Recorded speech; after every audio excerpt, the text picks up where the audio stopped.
Assalamualaikum warahmatullahi wabarakatuh. Selamat pagi anak-anak, apa kabar? Semoga senantiasa dalam perlindungan Allah Subhanahu wa taala ya. Oke, hari ini kita akan melanjutkan mata pelajaran kepemanduan ekowisata, di mana sekarang kita membahas tentang penganalisisan perencanaan perjalanan ekowisata. Oke, yang pertama adalah pengertian dari perencanaan perjalanan wisata. Bisa dibaca itu menurut Abdul Rahman, perencanaan adalah pemikiran rasional berdasarkan fakta-fakta atau perkiraan yang mendekat sebagai persiapan untuk melaksanakan tindakan-tindakan kemudian. Lalu wisata sendiri menurut Undang-Undang RI nomor 10 tahun 2010 adalah suatu kegiatan perjalanan yang dilakukan manusia baik perorangan maupun kelompok untuk melaksanakan perjalanan. Jadi dari satu tempat ke tempat lainnya, pindah tempat ya. Nah, ketika disimpulkan, akhirnya secara umum perencanaan perjalanan wisata adalah menyusun agenda perjalanan baik menggunakan perencanaan merupakan proses dalam menyusun agenda perjalanan. Sudah next ya. Nah, bisa dibaca situ. Nah, secara umum, ciri utama dari suatu perjalanan wisata yaitu perjalanannya merupakan suatu perjalanan keliling dan kembali ke tempat asal, jadi tidak menetap. Lalu perjalanannya diadakan dalam keadaan santai, mempunyai tujuan untuk memberikan kepuasan kepada peserta perjalanan.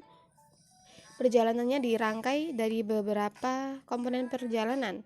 Lalu perjalanannya dilengkapi dengan mengunjungi destinasi atau atraksi wisata. Sampai yang terakhir perjalanannya dilaksanakan dalam waktu yang ditentukan. Lalu penyusunan paket perjalanan wisata. Jadi paket perjalanan wisata itu disusun oleh seseorang yang namanya tour planner. Tour planner di sini perannya hampir sama dengan manajer. Jadi tour planner itu adalah orang yang menyusun paket perjalanan wisata nantinya. Dalam penyusunan paket perjalanan wisata, tentunya harus meliputi destinasi wisata, atraksi wisata, transportasi, akomodasi, restoran, souvenir, hiburan, dan lainnya yang mendukung dalam sebuah perjalanan wisata yang biasanya dipersiapkan dan ditawarkan oleh masing-masing perusahaan secara terpisah. Jadi alangkah lebih baiknya ketika kalian menyusun paket perjalanan wisata, kalian harus memasukkan beberapa produk jasa pariwisata yang sudah tertera di situ. Next, komponen pokok dalam menyusun paket wisata adalah yang pertama akomodasi. Akomodasi di sini dimaksudkan kalian harus merangkai kira-kira nanti tamu saya bawa ke hotel mana ya, hotel bintang 1, 2, 3 atau hotel melati. Lalu transportasi atau kendaraan, kira-kira nanti kalau yang berangkat 50 orang, apakah saya hanya harus menggunakan Elf misalnya.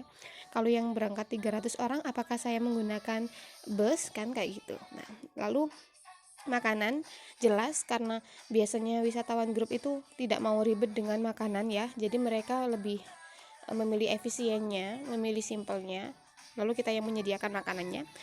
Lalu yang berikutnya adalah guide atau pemandu wisata. Jelas memang harus ada pemandu wisatanya ketika kita sudah membuat paket wisata. Yang lain-lain adalah souvenir dan door prize. Nah, souvenir, door prize dan lain-lain di sini adalah penunjang fasilitas atau penunjang menariknya paket wisata yang sudah kalian buat. Supaya apa sih? Supaya nanti lebih menarik dan wisatawan yang sudah memilih paket wisata kalian akan datang lagi. Lalu setelahnya adalah proses target marketing. Tentukan dulu proses marketingnya. Target marketingnya mau yang seperti apa. Jadi proses yang pertama adalah membagi pasar. Ketika kalian sudah dapat sudah dapat konsumen, kira-kira misalnya nih saya kasih contoh, konsumennya ada di daerah Kepanjen misalnya. Setelah kita tahu di daerah Kepanjen membidik pasar, kira-kira di sana itu dievaluasi. Di sana itu mereka lebih suka wisata apa ya, atau wisata ziarah ataupun leisure dan lain-lain misalnya.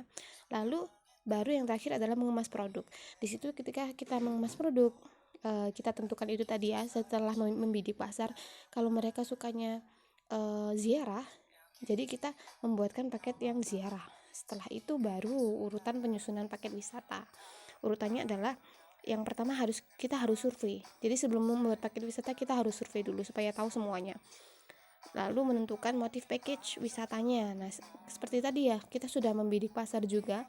Kita tentukan motif paketnya. Kita mau paket ziarah atau leisure dan lain-lain. Lalu tentukan grade akomodasi, seperti yang sudah dikatakan tadi, hotelnya mau hotel yang bintang apa dan lain-lain. Survei objek penunjang, akses menuju objek wisata, menentukan segmen pasar, sampai menyusun dan membuat tour itinerary. Lalu penghitungan harga tour. Tur itinerary ya. Tur itinerary adalah nama kota dan lama tur. Jadi di situ maksudnya adalah jadwal perjalanannya gitu. Lalu penghitungan harga tur itinerary adalah kumpulkan kontrak-kontrak yang masih berlaku seperti kontrak hotel-hotel, restoran, jasa transportasi, dan juga pramuwisata. Sudah, mungkin dari Bu Auca itu saja. Mungkin ada pertanyaan, silakan tulis pada kolom komentar yang sudah tertera di GC. Terima kasih atas perhatiannya. Selamat belajar di rumah. Selalu jaga kesehatan.